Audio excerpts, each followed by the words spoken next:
때를 사람들은 불확실성의 시대다 이렇게 얘기를 합니다. 특히 사회학자들이 그렇게 얘기를 하고 있지요.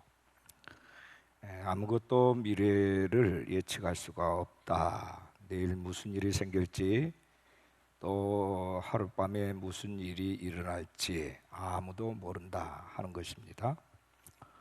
현재 벌어지고 있는 이 세상 일들을 봐도 그렇습니다. 또 우리나라도 그렇고요. 한일 문제가 이렇게 꼬일 줄을 누가 알았겠습니까? 또 한때 잘 나가던 기업들이 하루아침에 무너지기도 합니다. 뿐만 아니라 우리 개개인들도 마찬가지입니다. 멀쩡하던 사람이 갑자기 일이 터집니다. 재정에 문제가 생기고 건강에 문제가 생기고 또 직장에 문제가 생깁니다. 이런 일들을 보노라면 우리는 두려움이 절로 들 수밖에 없는 것이 어찌 보면 당연한 것이다 이렇게 말할 수 있겠습니다. 질병의 두려움이 있습니다. 사고의 두려움이 있고 실패의 두려움이 있고 상실의 두려움이 있습니다. 우리가 두려워할 일이 너무너무 많지요. 그래서 많은 사람들이 이 두려움에 대한 심리적 압박을 이기지 못해서 어떤 일은 술에 의지하고 또 도박에 빠지고 또 마약을 의지하고 그렇게 합니다. 그럼에도 불구하고 우울증에 걸리고 심하면 극단적인 선택을 하기도 합니다. 손가락 걸고 맹세한 약속도 얼마 가지를 못해서 파기되는 그런 세상입니다. 자식들도 이 사춘기만 되면 부모들과 대화가 거의 없습니다. 또 직장도 예전처럼 정년까지 보장해 주는 만년 직장이 아닙니다. 일륜도 천륜도 여기저기에서 무너지는 소리들이 요란하게 들리고 있습니다. 여러분, 오늘 본문의 배경이 무엇입니까? 큰 위기에 처해진 유다 왕 여호사밧 왕이 본문에 등장하고 있습니다. 이 여호사밧은 남한국 유다의 네 번째 왕으로서 25년 동안을 통치한 아주 비교적 선한 왕입니다. 근데 그가 아주 특이한 전쟁을 경험했습니다. 하나님은 이 전쟁을 하나님께 속한 전쟁이라 이렇게 규정을 합니다. 여기에 우리 그리스도인들의 영적인 삶의 원리가 들어있는 겁니다. 우리에게는 숱한 많은 다툼과 싸움, 전쟁들이 있습니다. 말로 다 할 수 없는, 예측할 수 없는 어려움에 우리는 직면하게 됩니다. 그때 우리가 어떻게 처신해야 될 것인가에 대한 정확한 해답을 오늘 본문이 우리에게 주고 있습니다. 어느 날 유다 땅에 암몬과 모압과 마온족이 동맹을 하여서 공격을 해 들어왔습니다. 이것을 이 여호사밧 왕이 듣게 되고 큰 고민에 빠지게 됐습니다. 남한국은 세 나라의 연합군과 싸울 만한 능력이 전혀 없습니다. 당연히 여호사밧은 크게 두려워할 수밖에 없었습니다. 하지만 여호사밧은 이 당면한 위기를 아주 슬기롭게 돌파해 갔습니다. 그의 슬로건은 여호와를 신뢰하라. 따라합시다. 여호와를 신뢰하라. 여호와를 신뢰하라. 여호와를 신뢰하라는 것입니다. 우리는 여호사밧과 유다 왕국의 위기를 어떻게 돌파했는가를 우리는 예의주시할 필요가 있습니다.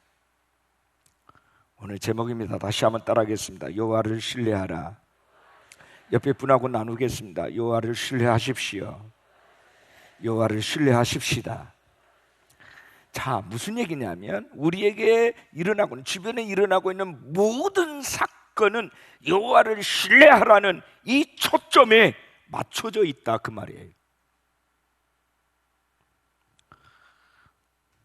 두 가지로 오늘 말씀드릴 건데, 하나는 위기의 때에 우리가 해야 할 일이 무엇인가 하는 겁니다. 위기 때에 내가 할 일이 무엇인가. 본문 1절을 주목하십시오. 1절 본문은 아닙니다만 이 선행절이죠. 그 후에 모압 자손과 암몬 자손들이 마온 사람들과 함께 와서 여호사밧을 치고자 한지라. 여호사밧을 치려고 했다. 재밌는 거는 유다를 치려고 했다 이렇게 표현하지 않고 여호사밧을 치려고 했다. 지금 우리가 한일 문제를 놓고 지금 아베 정권에 대한 얘기를 하고 있죠. 일본이라는 나라를 우리가 배척하자는 게 아닙니다. 아베 정권을 우리가 문제 삼고 있는 거죠. 그 한 지도자의 그 정치적인 견해와 그가 하고 있는 행위들이 정말 우리나라에, 우리 대한민국에 미치는 영향뿐만 아니라 일본 사회에 미치는 영향이 너무 안 좋게 돌아가고 있다 하는 그것 아닙니까? 근데 오늘 본문에도 보면 여호사밧을 치려고 했다. 이게 굉장히 우리가 이 말씀을 보면 좀 디테일함을 봐야 돼요. 디테일함을. 여호사밧 왕은 하나님을 경외하고 참으로 주의 백성들을 하나님께로 인도한 아주 훌륭한 왕이었습니다. 그래서 하나님께서 그에게 복을 주셔서 유다가 강성하게 되었다고 말씀합니다. 그러나 이 호사다마라는 말이 있듯이 그렇게 평화롭던 유다 땅에 세 나라의 연합군이 공격해 들어온 것입니다. 당시 이스라엘은 남과 북으로 분단된 상태였고 남한국 유다는 아주 작은 나라에 불과했습니다. 그런 가운데 주변에 강대한 나라들이 그것도 연합군을 형성해서 침략이 왔으니 얼마나 어려운 상황인가요? 아예 한 방에 삼켜버리려고 작심한 사건이에요. 3절 말씀에 여호사밧이 두려워하여 이렇게 돼 있어요. 여호사밧이 두려워하여 완전 패닉 상태에 빠졌습니다. 옴짝달싹할 수 없는, 모든 것을 포기하고 항복할 수밖에 없는 절체절명의 상황에 빠졌다 그 말입니다. 이러한 위기 때 여호사밧 왕은 세 가지를 시행했습니다. 굉장히 중요합니다. 첫 번째가 뭡니까? 여호와께로 얼굴을 향하였다. 여러분 3절 말씀 보면 여호사밧이 들어와요 여호와께로 낯을 향하여 간구하고 이렇게 되어 있어요. 12절에 보면 우리 하나님이여 그들을 징벌하지 아니하시나이까. 우리를 치러 오는 이 큰 무리를 우리가 대적할 능력이 없고 어떻게 할 줄도 알지 못하고 오직 주만 바라보나이다. 여호사밧은 자신의 무능함을 고백하면서 오직 하나님만 바라봅니다 라고 구하고 여호와께로 얼굴을 향합니다. 여러분 역대하서 16장 9절 말씀에 보면 여호와의 눈은 온 땅을 두루 감찰하사 전심으로 자기에게 향하는 자들을 위하여 능력을 베푸신다 했습니다. 아멘. 위기가 닥치면 하나님을 바라보는 것이 최고의 최우선의 방법이다 그 말입니다. 하나님을 바라봐야 살 길이 있고 길이 열린다 그 말이에요. 여러분 많은 사람들이 위기 때에 몰락하는 이유를 아십니까? 하나님을 바라보지 못하고 미리서 겁을 먹고 사람들에게 도움을 구하고 사람들을 의지하기 때문입니다. 하나님을 바라보지 않고 환경만을 보고 자신의 연약함을 바라보기 때문에 절망을 하고 좌절을 합니다. 그리고 망합니다. 이스라엘의 성군 다윗은 고백을 합니다. 시편 146편 3절 이하의 말씀에 그인들을 의지하지 말라. 도울 힘이 없는 인생도 의지하지 말지니 그의 호흡이 끊어지면 흙으로 돌아가서 그의 날에 그의 생각이 소멸하리로다. 야곱의 하나님을 자기의 도움으로 삼으며 여호와 자기 하나님에게 자기의 소망을 두는 자는 복이 있도다. 할렐루야. 하나님께 소망을 두는 자가 복이 있다. 사람들에게 찾아가서 구해봐야 헛수고라는 겁니다. 자신도 죽을 지경인데 누가 누굴 도와줄 수 있겠습니까? 작은 문제도 아닌 이런 국가적인 큰 일을 어느 누가 해결할 수 있단 말입니까? 오직 하나님뿐이라. 여호사밧은 그렇게 고백하고 하나님의 얼굴을 구하고 있습니다. 시편 46편 1절에 하나님은 우리의 피난처시오 힘이시니 환난 중에 만날 큰 도움이시라. 환난 중에 만날 큰 도움이시다. 하나님 그분 자체가 우리의 피난처시고 우리의 힘이시라는 것입니다. 저와 여러분이 믿는 그 하나님이 그런 분이시다 그 말이에요. 이 땅에 있는 모든 나라, 모든 통치자들의 힘을 의지해도 해결할 수 없는 문제를 전능하신 하나님 한 분이 해결하신다. 그분은 우리의 진정한 피난처시고 우리의 진정한 힘이시다. 믿으시면 아멘 하십시다. 절체절명의 위기 때 여러분 가장 첫 번째 해야 될 것은 여호와의 얼굴을 구하는 것입니다. 두 번째, 여호사밧은 금식을 선포하고 기도했다 했어요. 금식 그리고 기도. 오늘 우리나라의 옛 선조들도 위기가 오면 그냥 기도만 하지 않았고요, 금식을 했습니다. 저도 어릴 적에 수없이 우리 부모님과 함께 금식 기도를 했습니다. 청년의 때도 중요한 시기마다 하나님께서는 꼭 금식을 하게 하셨어요.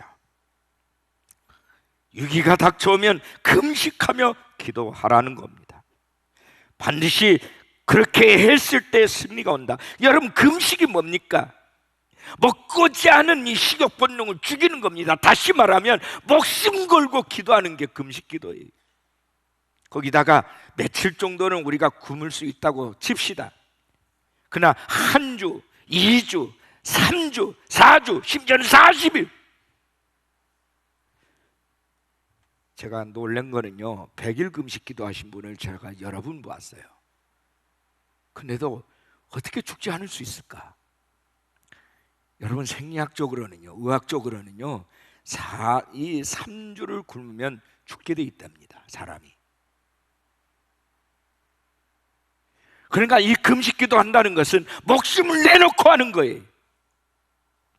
과연 내가 위기일 때, 절체절명의 위기일 때 목숨 내놓고 하나님 앞에 기도해 본 적이 있었던가? 여러분 자신에 대해서 한번 질문해 보세요. 내가 이렇게 기도하다가 죽겠다, 차라리 죽을 바에는 내가 금식하다가 죽겠다.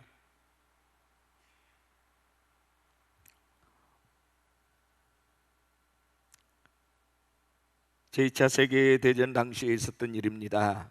1940년 영국군이 프랑스 해안에서 독일군에게 완전 포위되어 있을 때 영국 처칠 수상은 그 위기를 모면할 방법이 없음을 깨닫게 되고 오직 하나님만을 의뢰하기로 결정을 합니다. 그것이 바로 금식기도였어요. 처칠은 전국 교회와 국민들에게 금식기도를 요청을 합니다. 그 자신도 하루 종일 웨스트민스터 사원 성가대석에서 금식을 하며 눈물로 간구를 했어요. 놀라운 일이 일어났습니다. 위기에 놓였던 영국군이 기적적으로 회생을 한 것입니다. 갑자기 쏟아진 폭우로 말미암아 독일군들의 전차들이 발이 묶여서 고철덩어리가 된 겁니다. 며칠 후에 영국군의 역습에 의해서 그 전쟁은 영국의 승리로 끝났습니다. 하나님은 기도하는 백성, 기도하는 지도자, 기도하는 사람들을 통해서, 하나님을 전적으로 목숨 걸고 의지하는 사람을 통해서 역사하신 분이십니다. 여러분, 333 법칙이 있는데 알고 계십니까? 예레미야 33장 3절 말씀을 말합니다. 너는 내게 부르짖으라, 내가 내게 응답하겠고 네가 알지 못하는 크고 은밀한 일을 네게 보이리라. 부르짖으라는 겁니다. 저는 이 부르짖으라는 기도를 처음에 몰랐어요. 근데 이 불의한 재판관 앞에서 원한 맺힌 어떤 가부댁에 정말 한이 맺힌 소리라고 주님이 말씀하셨어요.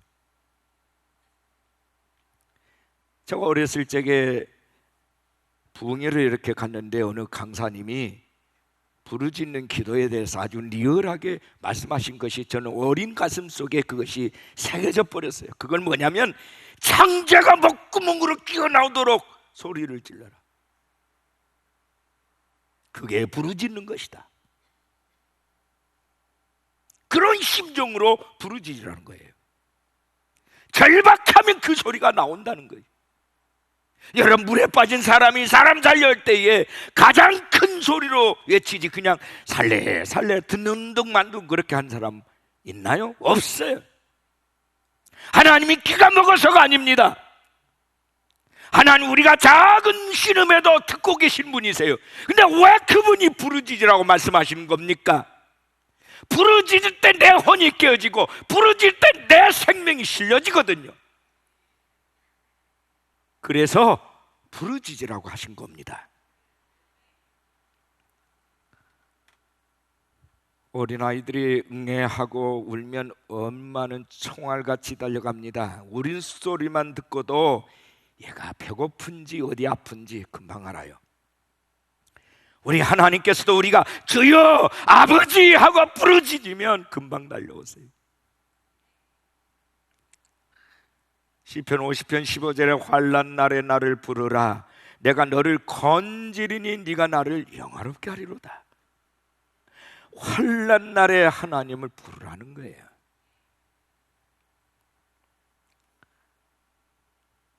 여호사밧은 금식을 선포하고 목숨 걸고 기도했습니다. 온 백성과 함께 그렇게 했습니다. 다른 방법이 없습니다. 우리가 하나님 보좌를 흔들어야 됩니다. 우리가 할 수 있는 것은 목숨 걸고 기도하는 일입니다. 지도자로서 할 수 있는 것은 그것이 여호와께로 얼굴을 향하고 여호와께 나가서 부르짖게 하는 것이 지도자로서 할 수 있는 최고의 일이었어요. 최선의 방법이었어요.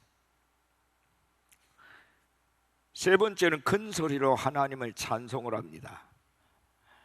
여러분, 19절 말씀 보면 그앗 자손과 고라 자손에게 속한 너희 사람들은 서서 심히 큰 소리로 이스라엘 하나님 여호와를 찬송하니라. 아니, 여러분, 이런 와중에 찬송을 하다니요. 그것도 큰 소리로. 놀랍지 않습니까? 여호사밧은 위기가 닥쳐왔을 때 큰 소리로 찬송을 했습니다. 성가대를 앞세워서 대단한 믿음이에요. 당장 힘들고 죽게 생겼는데 어떻게 찬송이 나올 수 있을까? 어떻게 찬송할 수 있을까? 어떻게 감사할 수 있을까? 그런데 놀랍게도 여호사밧은 살아계신 하나님 바라보며 큰 소리로 감사 찬송을 합니다. 여러분, 21절에 보면 백성과 더불어 의논하고 혼자 하지 않았어요. 나누었어요. 노래하는 자들을 택하여 성가대를 결성을 합니다. 거룩한 예복을 입히고 군대 앞에 서서 행진을 군대 앞에 서서 행진하게 합니다. 여호와를 찬송하여 이르기를 여호와께 감사하세 그 인자심이 영원하도다. 여호와께 감사하세 그의 인자심이 영원하도다. 이게 찬송의 주제입니다. 백성들과 의논하여 공감대를 형성해 갑니다. 찬양대원을 동원하여 예복을 입혔습니다. 그리고 군대 앞에 내세웁니다. 찬송의 내용은 여호와께 감사하세 그의 인자심이 영원하미로다. 지금 앞에는 연합군이 벌떼처럼 새카맣게 몰려오고 있는데 감사 찬송을 합니다. 그것도 힘이 큰 소리로. 여러분, 어떤 상황 속에서도 하나님을 높이겠다는 강한 결단과 의지가 들어있는 행동이에요. 하나님만을 기쁘시게 해드리겠다. 망할 때 망하더라도 죽을 때 죽더라도 후회 없이 하나님을 높이겠다. 바로 그때 하나님이 역사하셨습니다. 찬송을 시작할 때 기적이 일어났습니다. 하나님이 친히 개입하셨습니다. 그때 대적들의 연합국 가운데 자중지단이 일어나서 그들이 서로 죽이고 서로 다투고 싸우며 생명을 해쳤어요. 남은 사람이 단 한 사람도 없었다. 이것이 오늘 말씀의 결론이에요.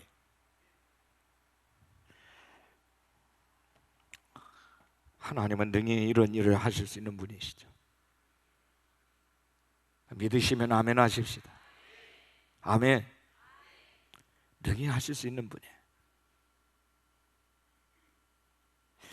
여러분, 핵무기를 가졌다 해서 강한 나라가 아니에요. 장거리 스커드 미사일을 장착했다 해서, 보유했다 해서 나라가 강한 게 아니에요. 여호와를 의지하는 나라, 여호와를 의지하는 백성이 강한 거예요.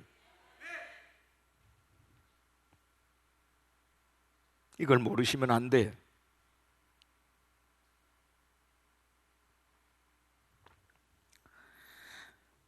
그분을 높였다.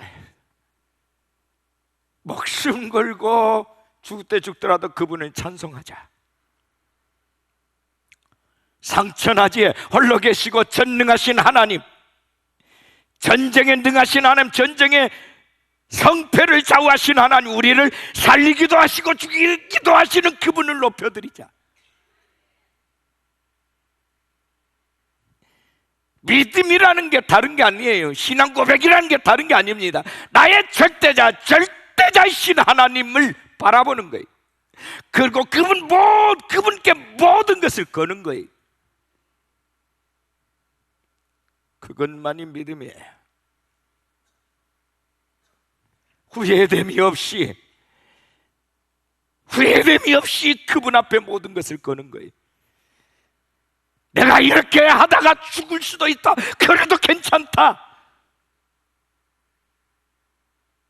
그분을 노래하고 그분을 높이는 거예요.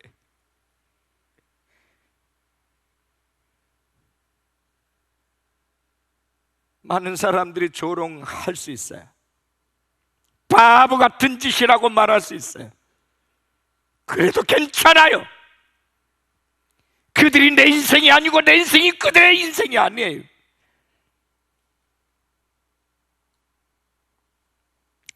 여호수아가 말합니다. 너희들이 하나님과 우상 사이에 언제까지 머뭇거릴래? 지금 결단하라. 오직 나와 내 집은 여호와만을 섬기겠다.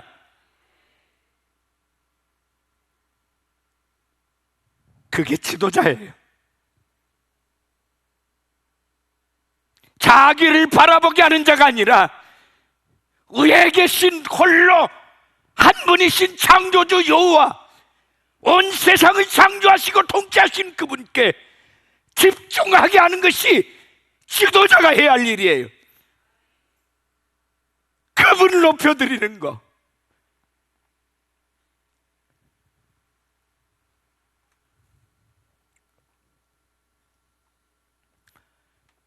우리 한번 따라합시다. 두 번째 주제입니다. 하나님께 속한 하나님의 전쟁. 기억하십시오. 하나님께 속한 하나님의 전쟁이다. 본문 14절 15절을 주목하십시오. 여호와의 영이 회중 가운데에서 레위 사람 아하시엘에게 임하셨으니 이르되 온 유다와 예루살렘 주민과 여호사밧 왕이여 들을지어다. 여호와께서 이같이 너희에게 말씀하시기를 너희는 이 큰 무리로 말미암아 두려워하거나 놀라지 말라. 이 전쟁은 너희에게 속한 것이 아니요 하나님께 속한 것이니라. 하나님의 영의 지배를 받은 이 선지자가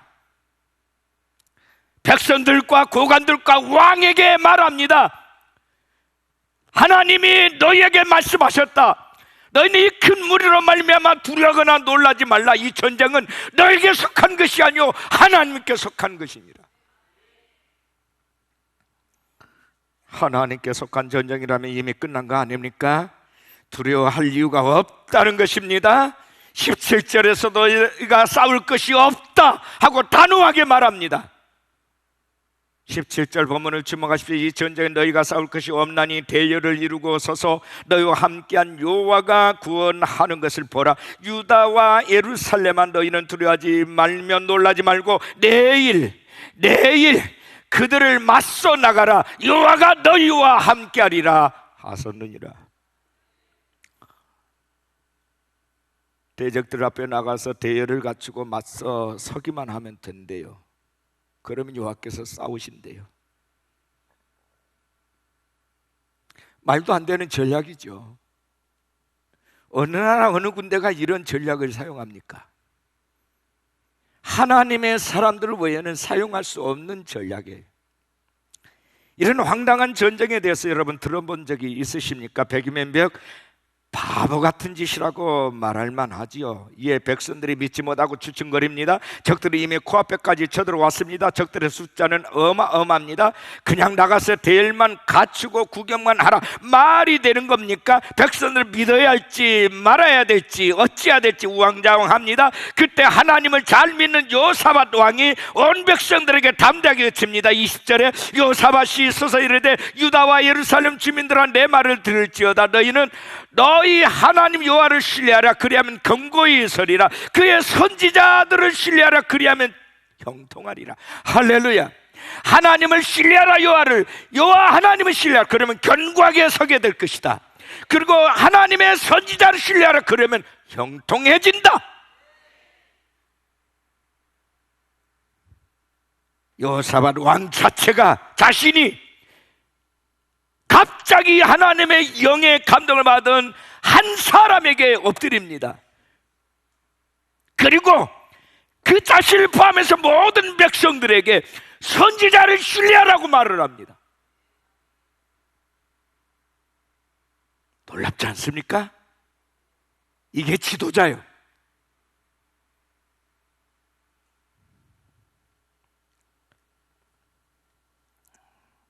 그런데 어떤 일이 일어났습니까? 22절 23절에 그 노래와 찬송이 시작될 때에 여호와께서 복병을 두어 유다를 치러 온 암몬 자손 모압과 세일산 주민들을 치게 하심으로 그들이 패하였으니 곧 암몬과 모압 자손이 일어나 세일산 주민들을 쳐서 진멸하고 세일 주민들은 멸한 후에 그들이 서로 쳐 죽였다. 이거 도대체 기적이 일어났습니다. 피와 식별이 곤란하게 하나님이 그들을 혼란스럽게 만들었습니다. 자기들끼리 치고받고 싸우게 하셔서 이스라엘 백성들은 손 하나 까딱 한 적이 없어요.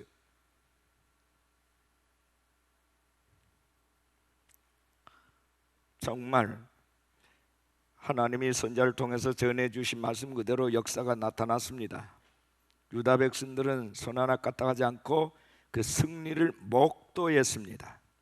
하나님께서 역사하시니 적들이 자기들끼리 서로 싸워서 죽이고 있었습니다. 도저히 이해할 수 없는 일이 눈앞에서 펼쳐졌습니다. 이것이 성경입니다. 가공의 소설이 아니고 시나리오가 아니고 아사밧 왕, 유다 왕 네 번째 왕 아사밧 때 일어난 실제 사건이에요.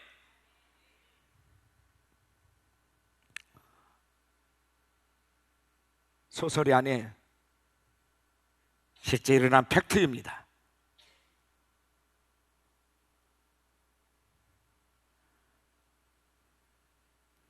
재미있는 것은 그 노래와 찬송이 시작될 때에 하나님을 높이고 하나님께 감사할 때에 아멘. 그때에 하나님이 영적인 세계석에서 복병을 일으켰어요. 하늘의 천군 천사를 일으켰다는 뜻입니다. 여러분 사도행전 16장에 보면 찬양 속에 기적을 체험한 또 다른 사람 만날 수 있어요. 바로 바울과 실라입니다. 이들은 빌립보 지역에서 복음을 전하다가 감옥에 들어가게 됐고 많이 맞고 지쳐 있었습니다. 이들의 상황은 하나님을 향하여 찬양하기보다는 불평과 원망이나 하는 것이 더 어울리는 그런 상황이었어요. 아니 우리 같으면 분명히 그런 상황에서 하나님을 찬양하지 않고 하나님 이러시깁니까? 하나님의 나라와 복음을 위해서 수고했는데 이렇게 하나님 죽도록 매맞게 하시고 감옥에 갇힘 당하게 하십니까? 라고 불평을 했을 거예요. 근데 놀랍게도 바울과 실라의 입술에서는 하나님을 향한 찬양이 가득하였고 그 찬양은 온 제수들이 들을 수 있을 만큼 힘있고 권세 있는 감동적인 찬양이었습니다. 바로 그때 하나님은 기적을 일으키셨습니다. 묶여있던 착고가 풀리고 옥문이 열리며 옥토가 움직이는 기적이 일어났습니다. 이것도 리얼 실제 사건이에요. 오늘 이 시대에 우리의 삶에 기적이 일어나지 않는 이유는 하나님의 능력이 그때보다 약하여 졌기 때문이 아닙니다. 여러분 이스라엘의 6.1 전쟁 기억하십니까? 그때 어떤 일이 일어났는 거? 그때도 똑같은 사건이에요.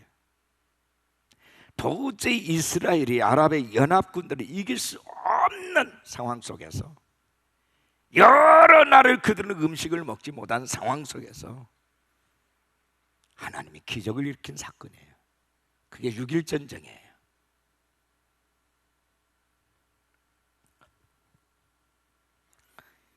2000년이란 시간이 지나서 하나님의 능력이 소진됐거나 사라져 버렸기 때문이 아닙니다. 이 시대 기적이 일어나지 않는 이유는 기적을 일으킬 수 있는 찬양이 사라졌기 때문에,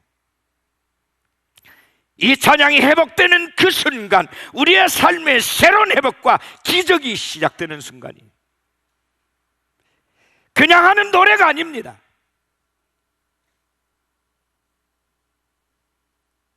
절체절명의 위기 속에서, 불평할 수 없는 상황 속에서 오매불망 하나님께 집중하고 하나님 높여드리는 거, 아버지를 예배하는 거, 이겁니다. 세계적으로 유명한 찬양사역자 밥소르기 목사님이 계시는데, 이분이 찬양 집회 도중에 성대를 다쳤어요.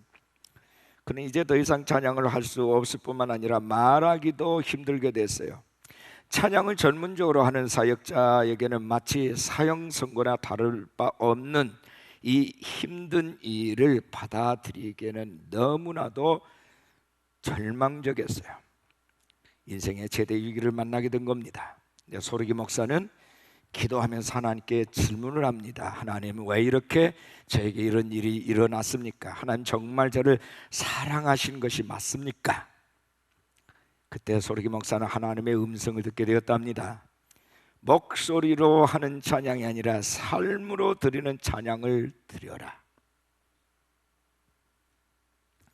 그 이후부터 소르기 목사는 이전보다 훨씬 더 많은 지역에서, 비록 연약한 목소리지만, 간당간당한 목소리지만 더 강력하게 하나님을 찬양하는 사역을 계속하게 되었고, 오히려 목소리가 좋을 때보다도 더 많은 영혼들이 찬양을 통해서 치유의 기적을 체험하게 되었다고 간증을 합니다. 오프라 윈프리라는 사람 여러분 아시죠? 그녀는 세계 최고의 갑부인 동시에 스타 연예인입니다. 그녀가 한 해에 벌어들일 수 있는 수입이 무려 2억 6천만 달러, 우리 하나로 약 5천억 원이에요. 한 해. 어마어마합니다. 계산이 안 돼요. 참 놀라운 여성이 아닐 수 없습니다. 그러나 그녀의 인생이 처음부터 이렇게 잘 나가는 인생은 아니었어요. 그녀는 작은 시골 마을에서 사생아로 태어난 아주 어린 시절 엄한 할아버지와 할머니의 슬하에서 자랐습니다. 그녀는 어머니는 파출부 일을 했고 9살 때 삼촌에게 처음 성폭행을 당한 뒤로 몇 명의 친척들과 주변인들에게 성폭행을 수없이 당했고 14살의 어린 나이에 아이를 낳기까지 했습니다. 아이는 몇 개월 만에 죽었고 그녀는 마약을 하기도 했고 비만으로 고통을 당하기도 했습니다. 그러나 그녀의 인생은 이러한 인생의 위기를 통해서 더욱 축복된 생애로 발전해 나갈 수가 있었습니다. 그는 하나님께 더욱 의지를 했고 꿈은 이루어진다는 마음으로 그녀는 방송에서 깜짝 쇼를 한 적이 있었습니다. 꿈은 이루어진다. 형편이 어려워서 고물차를 바꾸지 못한 사람들에게 새 차를 선물하겠다고 광고를 했고 미국 전역에 새 차가 꼭 필요한 사연들을 전해오게 했습니다. 새 차를 공짜로 주겠다는 겁니다. 많은 사람들은 의심을 했어요. 믿질 않았어요. 그런데 그 말을 믿고서 사연을 보낸 사람들이 있었습니다. 결국 그녀를 믿고 수많은 사연을 보낸 276명의 사람을 방청객으로 초대를 했습니다. 오프라 윈프리는 방청객 중 11명을 선정을 해서 약속대로 이름을 일일이 무대로 불러서 무려 4천만 원대의 GM사 스포츠 세단 폰티악 G6 새 차를 한 대씩 선물로 했습니다. 윈프리는 이어서 나머지 방청객 265명에게 작은 상자를 하나씩 나눠주고 그중 하나에는 마지막으로 드린 12번째 자동차 열쇠가 들어있습니다 라고 말을 했습니다. 방청객들이 윤풀이의 신호에 따라서 하나 둘 셋 하고서 뚜껑을 열자 놀랍게도 모든 상자 안에서 새 자동차 열쇠가 반짝이고 있었습니다. 윤풀이가 펄쩍펄쩍 뛰면서 모두가 다 차를 받았어요. 그렇게 지나 방청객에서 오 마이 갓 땡큐 믿을 수 없어요. 감탄사가 연발했다고 합니다. 결국 꿈은 이루어질 것이라고 믿었던 방청객 276명 전원이 4천만 원 이상의 새 차를 선물로 받은 겁니다.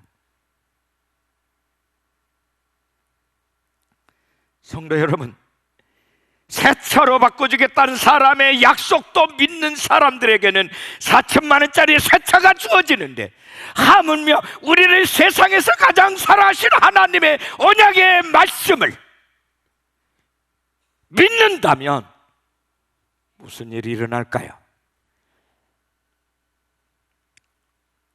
우리에게 문제는 위기의 상황, 절체절명의 상황이 문제가 아니라 그 상황 속에서도 우리에게 희망의 메시지를 던져주고 있는 하나님의 약속의 말씀을 믿지 못한다는 데 있어요.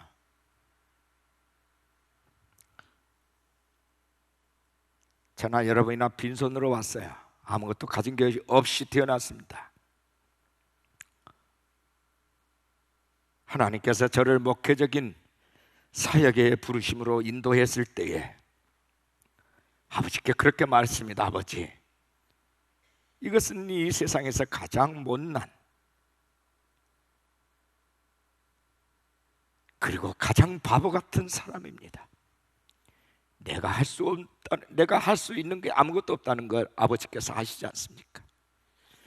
그러나 아버지가 나를 수차례 매를 때릴 만큼 순종을 요구하셨으므로 이제 내가 내 인생을 아버지께 드리겠습니다. 이제부터 내가 사는 것이 아니라 내 안에 아버지께서 하십시오. 아버지가 말씀하시면 언약하시면 목숨 걸겠습니다. 그때 제 가슴속에 새겨진 단어는 하나, 오직 하나, 언약입니다. 언약. 그리고 그 하나 붙들고 지금까지 왔어요. 불가능한 상황 속에 있을 때에도 아버지가 말씀하시니 주님, 나는 물러설 자리가 없습니다.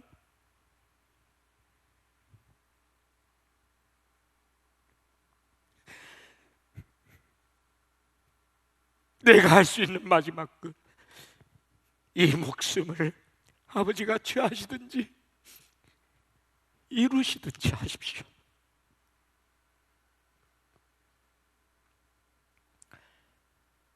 본문 20절을 다시 말씀드립니다. 여호사밧이 서서 이르되 유다와 예루살렘 주민들아, 내 말을 들을지어다.